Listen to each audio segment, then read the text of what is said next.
Vamos orar por eles? Vou pedir para você estender as mãos para cá para a gente abençoar eles. Senhor, muito obrigado pela vida do Heitor e da Fernanda, dessas crianças que estão aqui entre nós, fazendo parte desse início da nossa igreja. Que o Senhor as abençoe a Lidiane, abençoe esse tempo que elas terão lá fora. E eu peço isso para a glória do Teu nome, Senhor. Que eles possam, assim como nós aqui, da maneira deles, do jeito deles, ir te conhecendo e conhecendo o Teu amor por eles, Senhor. É o que eu te peço, em nome de Jesus Cristo. Amém, e amém, e amém, amém. Pois bem, vamos lá? Vamos ler junto a Bíblia? Hoje eu vou começar lendo o texto bíblico que se encontra, deixa eu pegar aqui meu apoio, que se encontra em Marcos capítulo 4. É uma parábola muito conhecida. Provavelmente, se você frequenta a igreja há algum tempo, se você lê a Bíblia há algum tempo, você já ouviu essa parábola. Essa parábola é tão importante que Jesus a coloca como uma parábola modelo para a gente. Ela é tão importante que ela, digamos assim, é a base para você entender qualquer parábola de Jesus. Marcos capítulo 4, a gente vai ler um texto longo, então eu vou pedir bastante a sua atenção para acompanhar a leitura do texto, tá bom? Marcos capítulo 4, verso 1 diz assim: Mais uma vez Jesus começou a ensinar à beira-mar. Em pouco tempo, uma grande multidão se juntou ao seu redor. Então ele entrou num barco e sentou-se, enquanto o povo ficou na praia. Ele os ensinou contando várias histórias na forma de parábola como essa. É importante dizer que aqui Jesus ainda está no norte de Israel. Ele está nessa região de muitas praias, né? Galiléia, Samaria. E tem uma multidão de pessoas seguindo ele, acompanhando o ministério dele. E como sempre, é comum, ele se senta, e a ideia de alguém sentado aqui, era um mestre que se sentava para ensinar. E aí Jesus usa uma técnica meio diferente para nós hoje, né? Que é se sentar no barco para falar com a multidão que está na beira da praia. Porque provavelmente isso ajudava na propagação do som. Afinal de contas, eles não tinham microfone nem caixa de som. Então esse era o jeito que eles encontravam para ensinar. E aí Jesus começa a parábola no verso 3 dizendo assim: Ouçam, escutem, fiquem atentos aí. É como se Jesus estivesse fazendo assim uma advertência, dizendo assim: preste atenção. E ele diz: Um lavrador saiu para semear. Enquanto espalhava as sementes pelo campo, algumas caíram à beira do caminho e as aves vieram e as comeram. Outras sementes caíram em solo rochoso e, não havendo muita terra, germinaram rapidamente. Mas as plantas logo murcharam sob o calor do sol e secaram, pois não tinham raízes profundas. Outras sementes caíram entre os espinhos, que cresceram e sufocaram os brotos sem nada produzirem.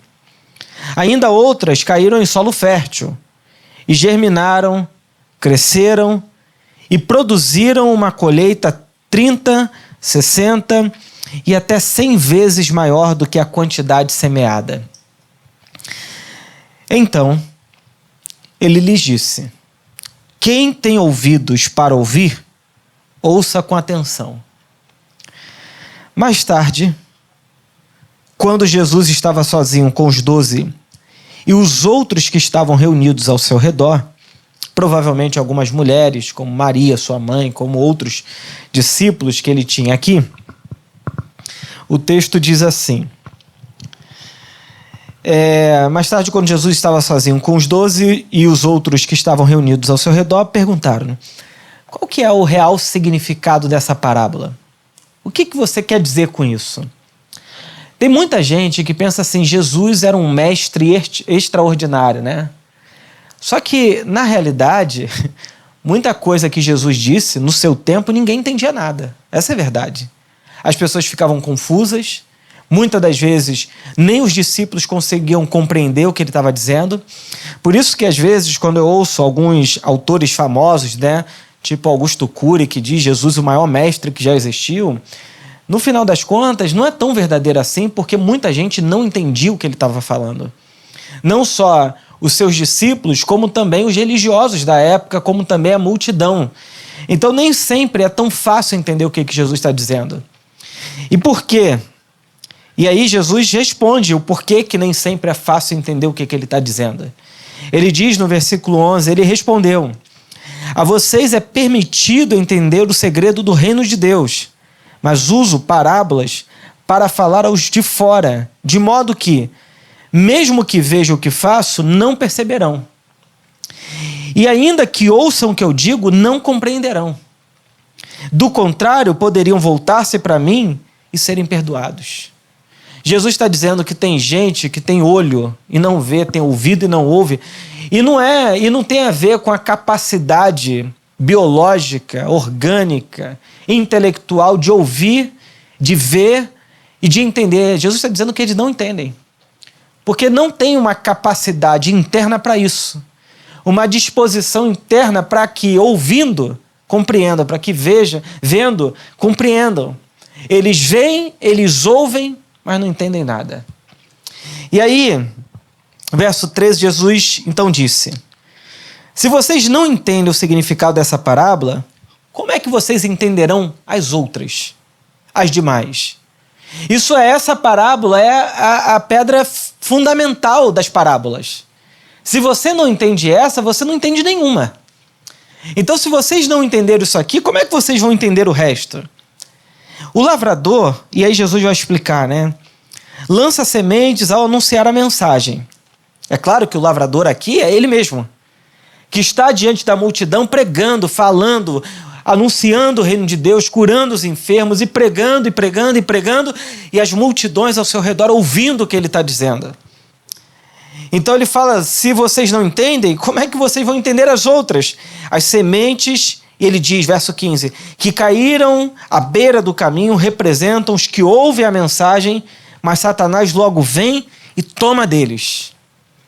Então tem pessoas que ouvem a mensagem, mas que perdem a mensagem porque Satanás é um ladrão que rouba a semente do coração delas. As que caíram no solo rochoso representam aqueles que ouvem a mensagem e sem demora a recebem com uma alegria. Sai contando para todo mundo, posta foto no Instagram assim, dizendo Jesus é bom, café da manhã lendo texto bíblico, evangélico, e a pessoa diz assim, meu Deus, ela entendeu a mensagem. Contudo, verso 17, uma vez que não tem raízes profundas. São pessoas que têm uma alegria enorme com o evangelho, mas o seu coração é tão raso, assim como raso é a vida toda dessa pessoa. Tudo que ela faz é superficial. Tudo que ela lida de maneira superficial. Ela trata a vida como se fosse uma grande máscara. Então está tudo ali na superficialidade e nada nela cria raízes profundas. Nada nela. Nenhum relacionamento, nenhuma amizade, nada. Tudo é para ter uma aparência legal. Tudo é moda, tudo é novo. Essas são as pessoas que são como uma rocha. Não criam raízes e por isso não dura muito. Assim, que enfrentam problemas ou são perseguidos por causa da mensagem, cedo desanima e pergunta, eu criei em Jesus, e por que isso aconteceu comigo? Agora que eu acredito em Jesus, agora que eu oro, agora que eu estou perto de Deus, ele ainda diz assim, antes eu não tinha nada disso, e a minha vida parecia melhor, agora que eu comecei a andar com Deus, minha vida parece que piorou. É porque, na verdade, elas confundiram andar com Jesus e fazer do evangelho, criar raízes profundas dentro dela, como viver uma vida que não tem problema, que não tem dificuldade, que uma vida, digamos assim, perfeita. E Jesus está dizendo que essas pessoas não suportam carregar a semente do evangelho, porque o coração delas é superficial e nada nelas cria raízes profundas. Pois bem, verso 18. As que caíram entre os espinhos representam outros que ouvem a mensagem, mas logo ela é sufocada pelas preocupações da vida. pela sedução da riqueza e pelo desejo por outras coisas não produzindo fruto nenhum. O que significa dizer que são pessoas que estão ganhando o mundo, estão vivendo a vida para conquistar, para ganhar. E nelas também o evangelho não ganha espaço, porque dentro do coração dela está tomado do desejo de dar certo na vida, do desejo de construir uma grande carreira, de construir uma vida de sucesso. Jesus está dizendo, nessas pessoas, porque elas estão seduzidas pela riqueza e pelo desejo de outras coisas, a semente nelas plantada também não produz vida, também não ganha força.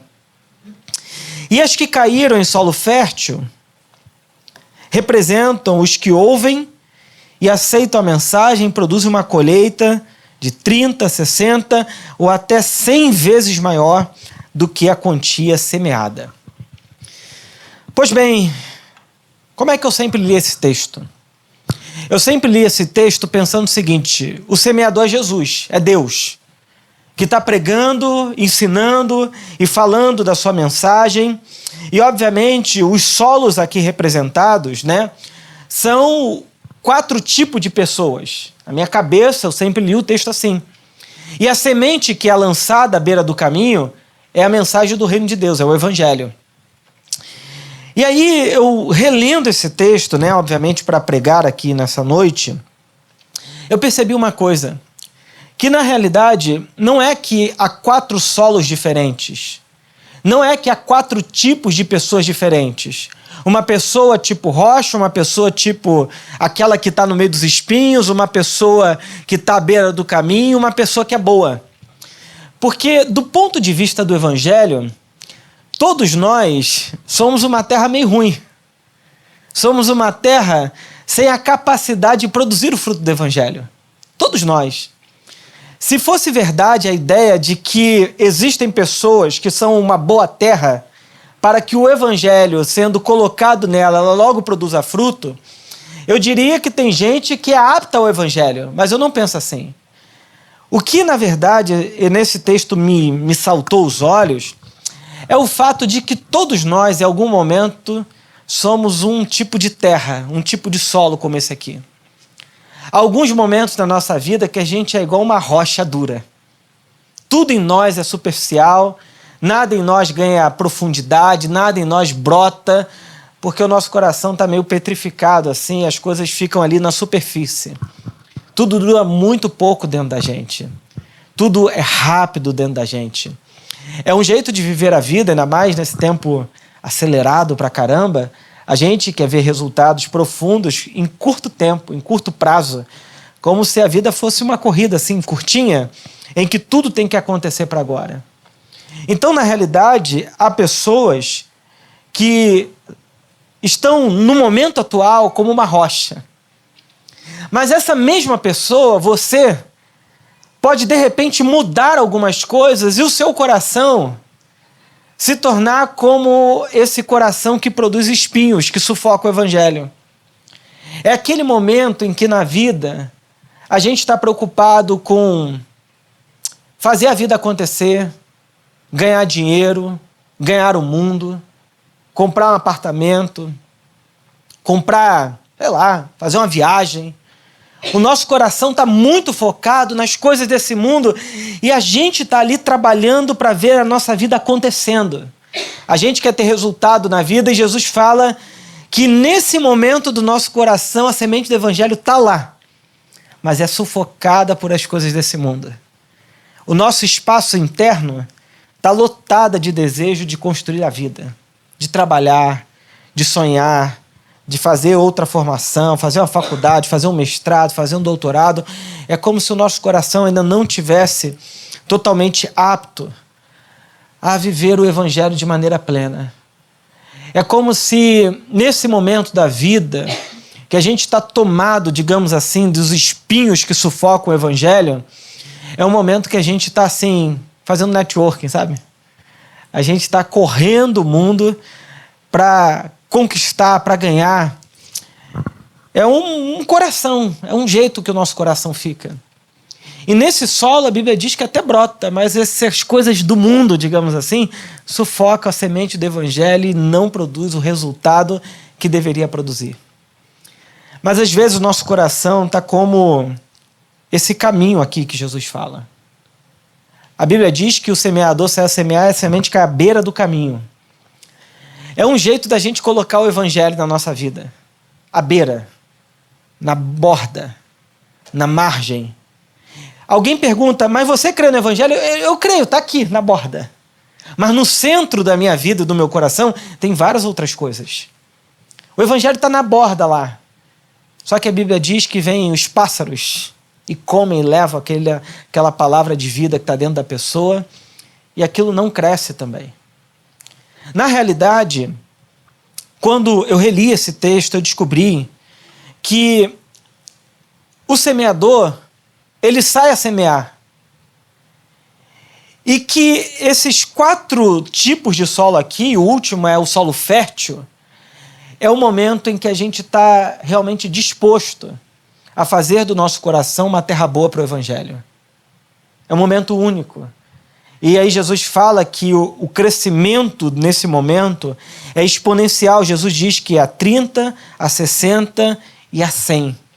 Então uma pequena semente ganha um poder dentro de nós enorme. Não é a semente que mudou. É o nosso coração que muda durante a vida. E talvez você esteja aqui hoje como uma pedra dura, que não quer profundidade em nada na sua vida. Ainda mais com o evangelho.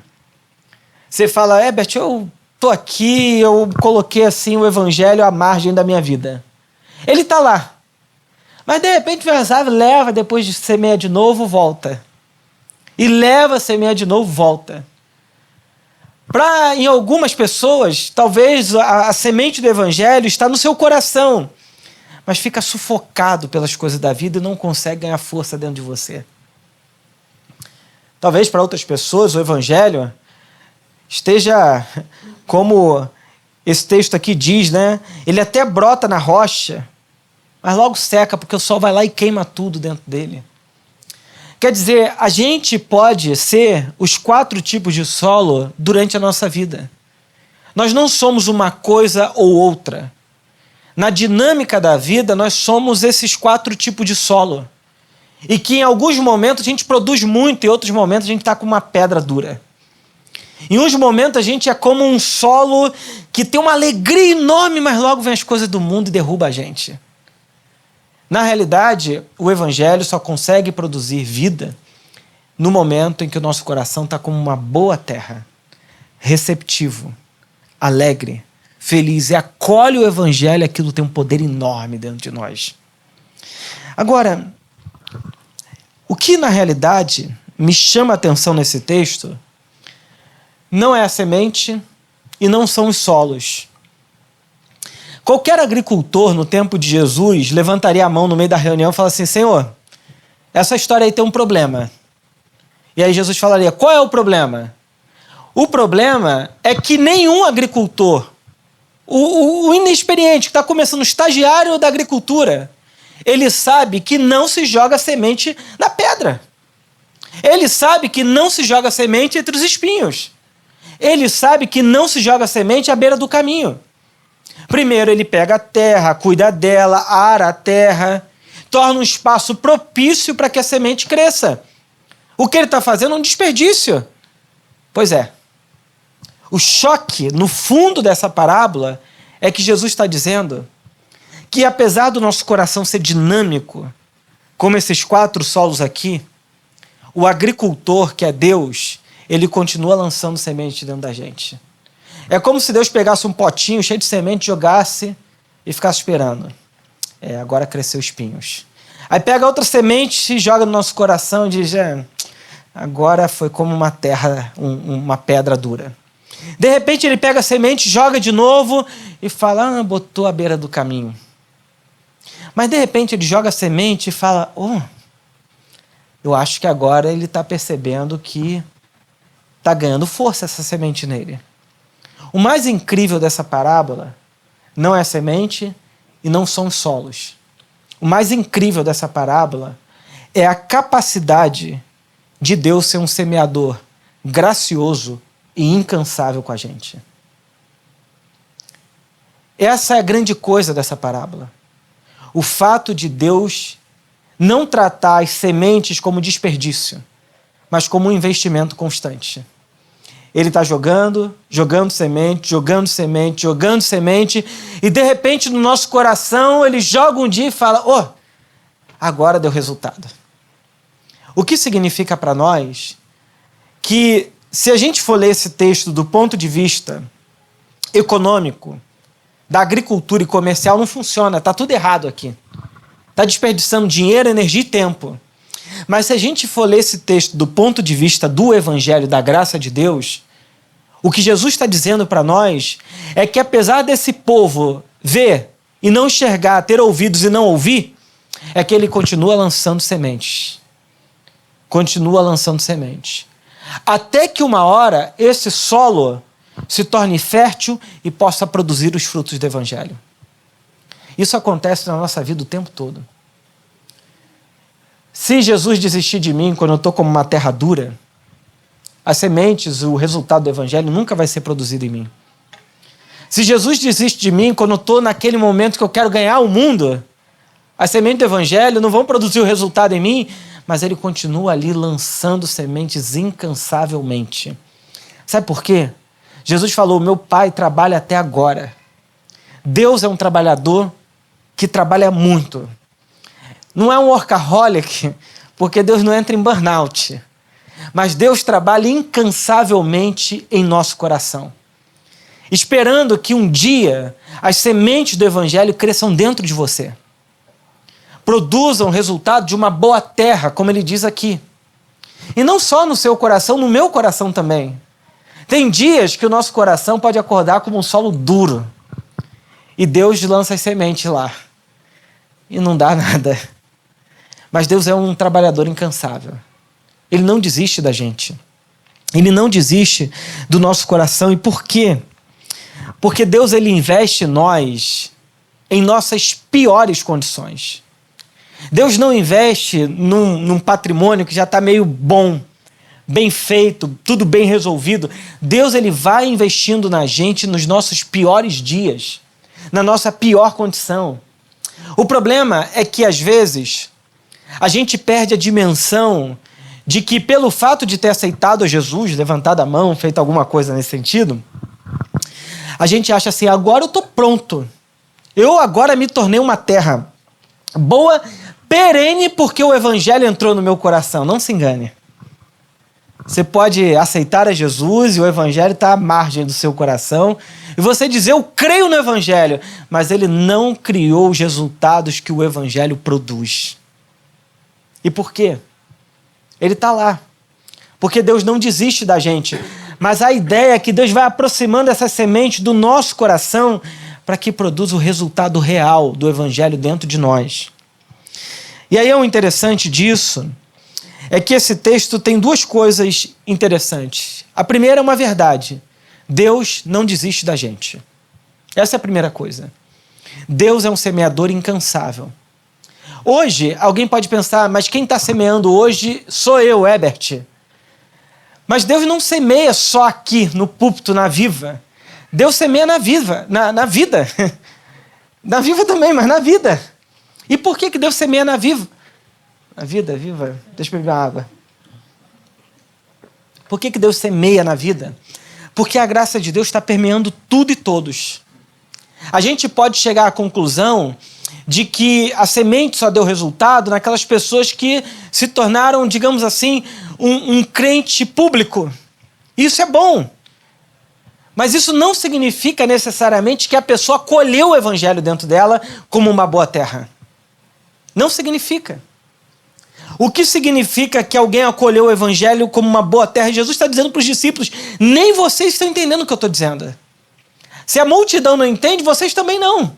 E por quê? Porque a gente pode ouvir as palavras de Jesus, ler a Bíblia e ainda assim ter o coração endurecido, os olhos endurecidos, a mente, os ouvidos para a compreensão do Evangelho. Então eu não me encanto mais, já faz um bom tempo, pela ideia de que pelo fato de sermos uma grande nação evangélica, nós somos um povo que acolheu o evangelho. Não.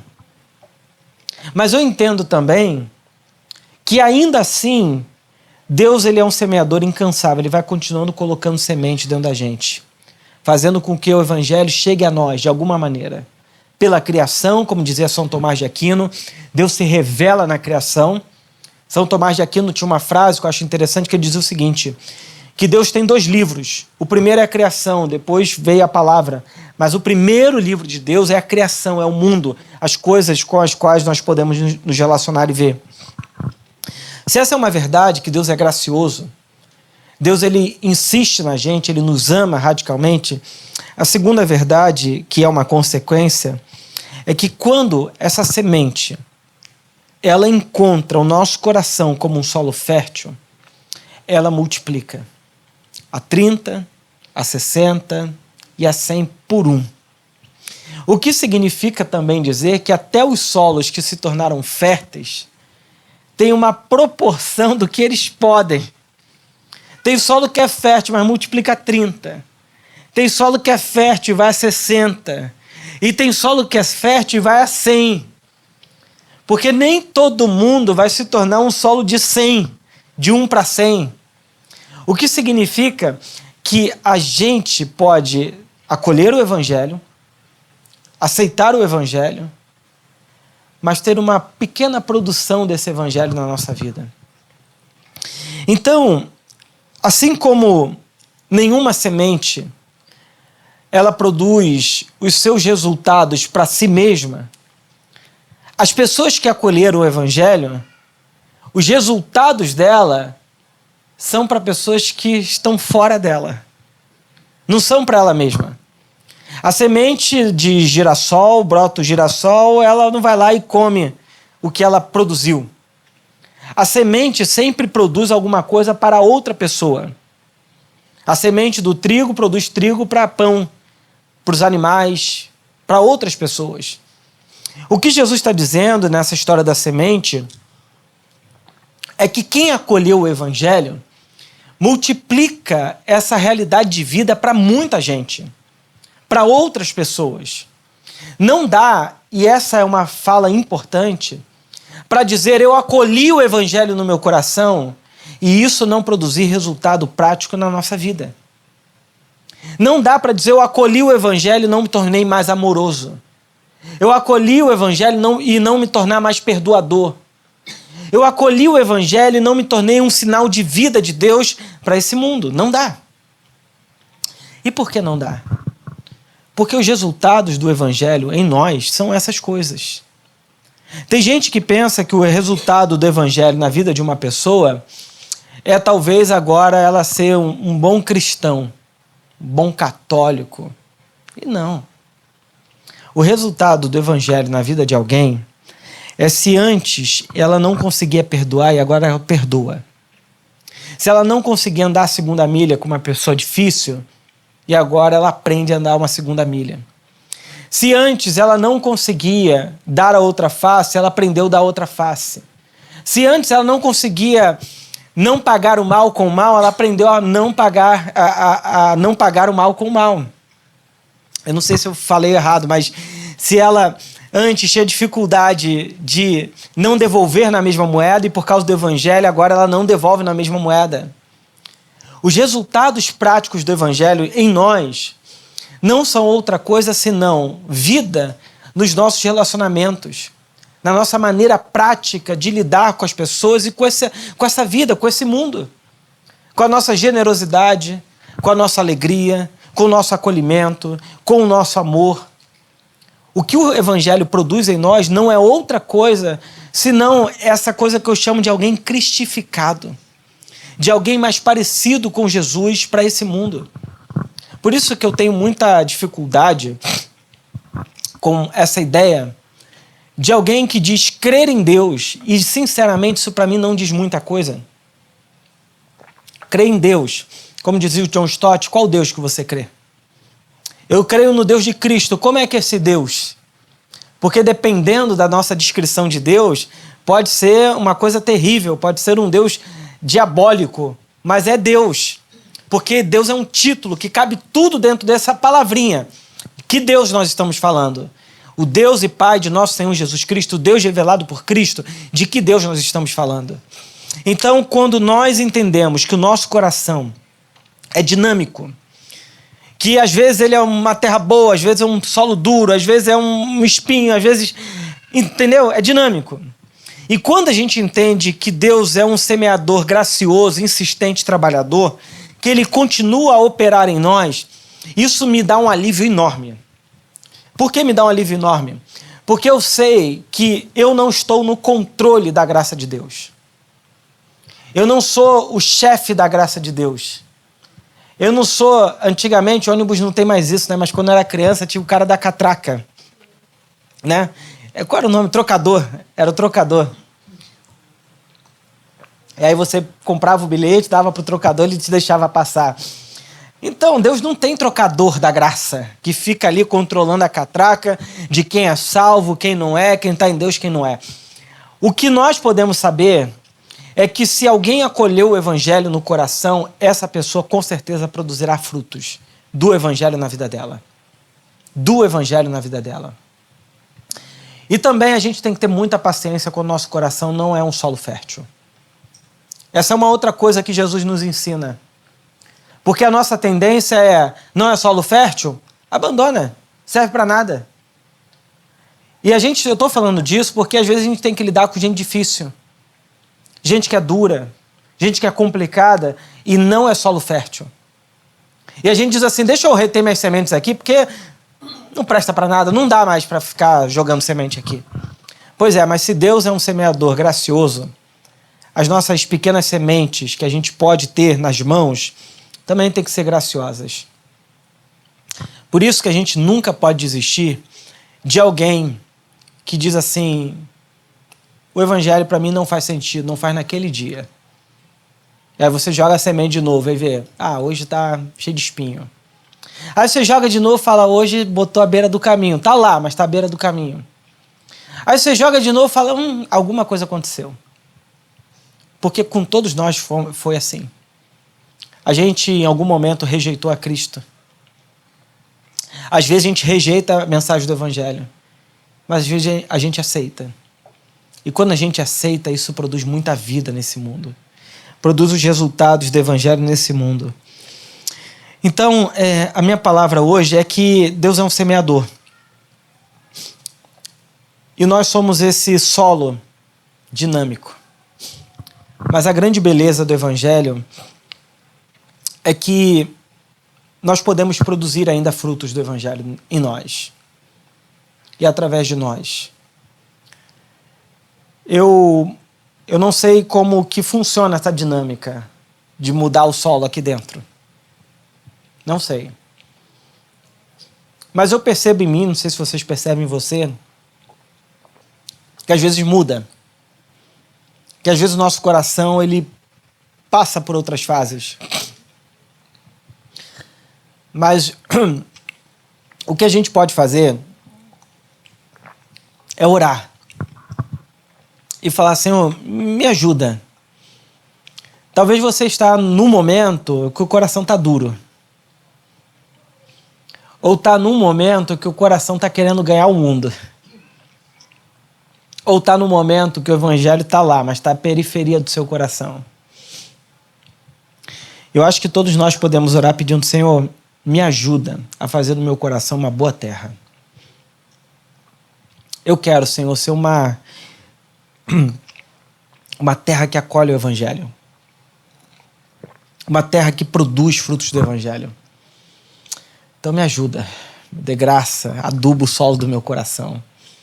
Age em mim de maneira sobrenatural, porque eu quero isso. Vamos orar juntos? Vamos pedir a Deus juntos?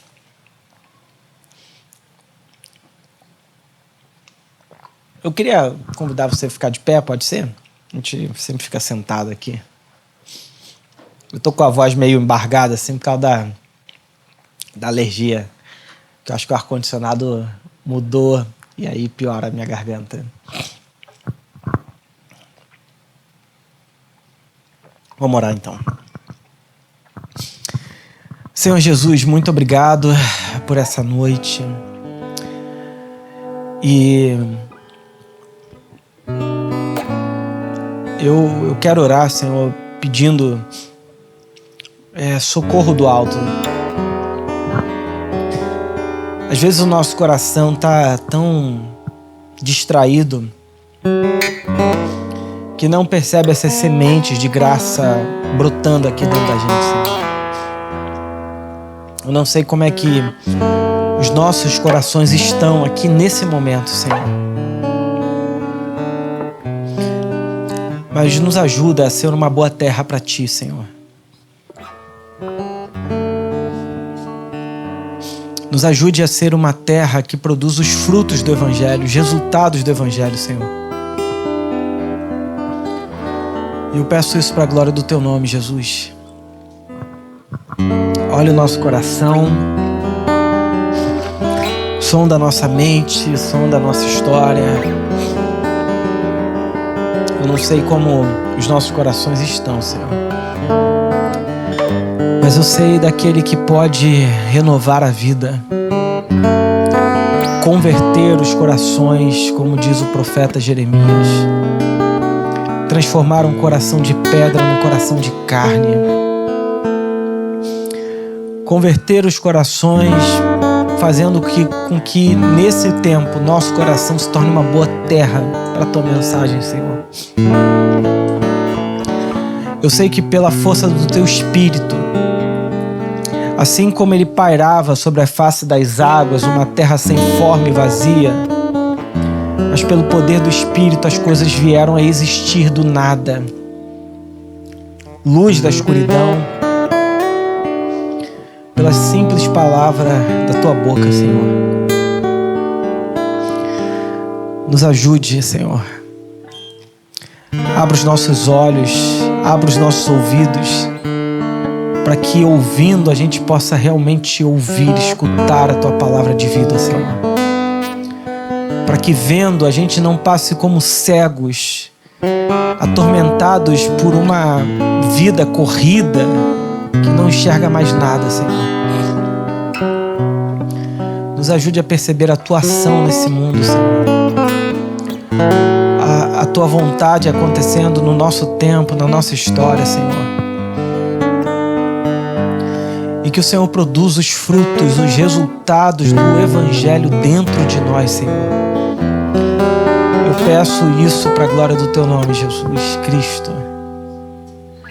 Que o Senhor nos ajude, Senhor. E que o Senhor continue sendo gracioso no dia que a gente for numa terra dura, um solo rochoso. Que a Sua graça nunca desista de nós, Senhor. Porque é isso que nos faz andar, caminhar. Não é pelos nossos méritos, não é pelo nosso esforço moral, não é pela nossa disponibilidade, não é pela nossa vontade. É porque a Tua boa semente vai sendo jogada, lançada diariamente no nosso coração, Senhor. Obrigado, Jesus. Amém. E que a graça do nosso Senhor e Salvador Jesus Cristo, que o amor de Deus, nosso Pai, a doce comunhão do Espírito Santo seja sobre todos hoje e sempre. Amém, e amém, e amém.